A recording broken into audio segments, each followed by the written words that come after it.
بسم اللہ الرحمن الرحیم۔ السلام علیکم ورحمۃ اللہ وبرکاتہ۔ اللہ والوں سے محبت۔ حضرت انس رضی اللہ تعالیٰ عنہ فرماتے ہیں کہ ہمیں اتنی خوشی کسی بات سے نہیں ہوئی جتنی آپ صلی اللہ علیہ وآلہ وسلم کی یہ حدیث سن کر ہوئی کہ تمہارا حشر انہی کے ساتھ ہوگا جن سے تمہیں محبت ہے۔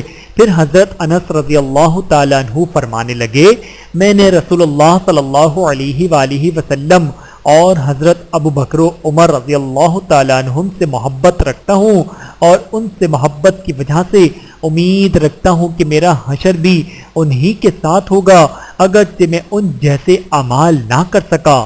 بحوالہ صحیح بخاری حدیث نمبر 3688۔ اللہ تعالی ہم سب کو احادیث مبارکہ پہ عمل کرنے کی توفیق عطا فرمائے، آمین ثم آمین۔